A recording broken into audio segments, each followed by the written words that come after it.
ओपदारे उद्घाटित है सुभद्रा काफे। विधायक और जिलापाल मिलित शुभारंभ। गृह निर्माण पर 10 लाखर सहायता घोषणा। दीर्घ दिन प्रतीक्षार अंत घटी बालेश्वर जिला ओपदा ब्लॉक रे एक नुआ अध्यायर शुभारंभ होइछे। पूर्वर मिशन शक्ति काफे एवं नुआ रूप और नुआ नाम जनसाधारण सेवा समर्पित होइछे, जार नूतन नामकरण करा जायछि सुभद्रा काफे।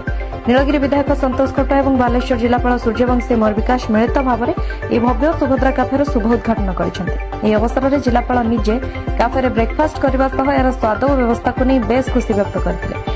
विधायक संतोष खटुआ निज सहयोगी मान सहित जलखिया ग्रहण कर काफेर महिला आयोजक मान भूयसी प्रशंसा करते। केवल प्रशंसा नुहे बर जलखिया बाबद को से निज पक्षर 3100 टंका प्रदान करने सह काफेर स्थायी गृह निर्माण पर 10 लाख टंकार पांठि जगाइबाक प्रतिश्रुति देइछन्ते।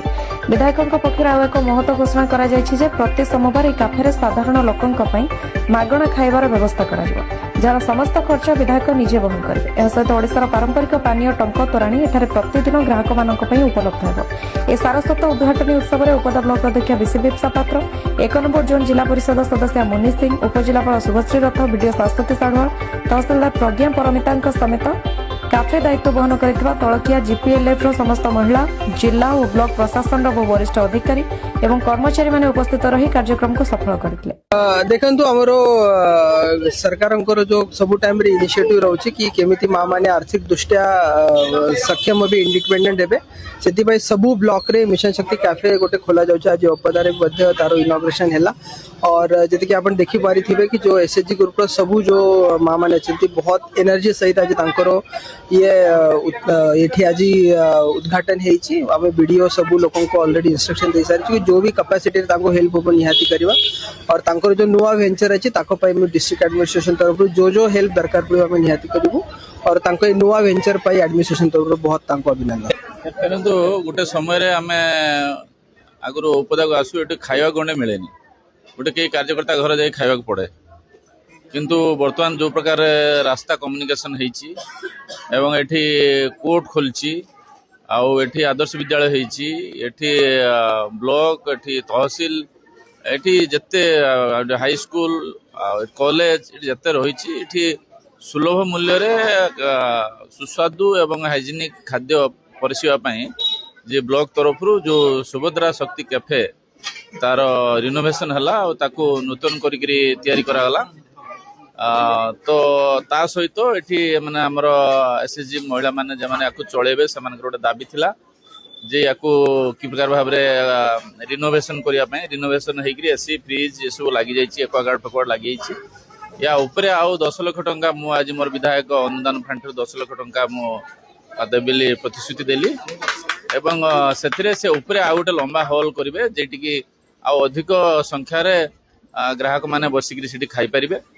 ता सहित एठी आमे मो मोर विधायक हिसाब रे विधायक तरफरु एठी प्रति सोमवार दिन जते लोक पीएचसी को आछुंती, जते लोक कोर्ट को आछुंती, जते लोक ब्लॉक को आछुंती, ए जे माने गरीब लोक माने आछुंती, जे माने रेशन कार्ड पाउछन, जे माने बीपीएल अछन, जे माने सेमान के पई मध्य आमे गोटे फ्री किचन प्रति सोमवार दिन आमे सेटा करिवो, जेटरी के आमे जेमती हमर एठी जेहेतु आहार केंद्र नाही सेठी 5 टंका रे आहार मिलुछु, एठी मध्य सेमाने से एठी से 5 टंका देगिरी से खाद्य खाई परिबे एवं सेथिरे आउ जाउ पैसा जेतिक आउ तार आवश्यक पैसा अछि सेटा आमे मु सेटा को भरण करिवि।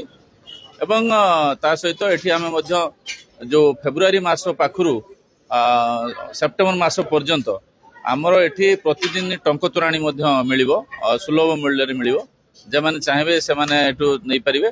प्लस सुभद्रा भौणी माने जे माने अछंती से माने गोटे योजना करछंती जे माने मध्य होम डिलीवरी मध्य हमर जो एठी खाद्य जहा प्रिपरेशन होबो लंच टाइम रे से माने बा सकाळ जळखिया समय रे से माने खाद्य होम डिलीवरी मध्य देई परिबे।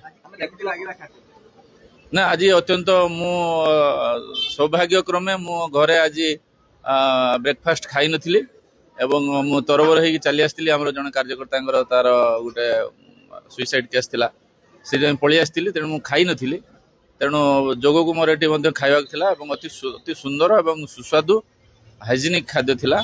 एठी माने एक्वागार्ड पानी लगैचंदी, सेतिरे सब खाद्य प्रिपरेशन करचंदी। आउ मु आशा करूची जे एठी एमानकर जो उद्योग अछि, जो इच्छा अछि, एमाने याकू आहुरी व्यापक करिवे ଘରେ ଘରେ ଏମାନଙ୍କର ଖାଦ୍ୟ ପହଞ୍ଚିବ, ଏମାନେ ସେଥିରୁ ଲାଭବାନ ହେବେ, ସେମାନଙ୍କର ଆର୍ଥିକ ଅଭିବୃଦ୍ଧି ହେବ। ତା ସହିତ ଲୋକମାନେ ମଧ୍ୟ ଅଞ୍ଚଳ ଯେମାନେ ଆସୁଛନ୍ତି ଉପଦା ହେଡକ୍ୱାର୍ଟରକୁ ସେମାନେ ମଧ୍ୟ ସୁସ୍ୱାଦୁ ଖାଦ୍ୟ ଖାଇବେ, ସେମାନେ ମେନୁ ଚାର୍ଟ ରଖିବେ ଏବଂ ଅତି କମ୍ ପଇସାରେ କମ୍ ଲାଭରେ ସେମାନେ ତାକୁ ଯୋଗାଇ ଦେବେ।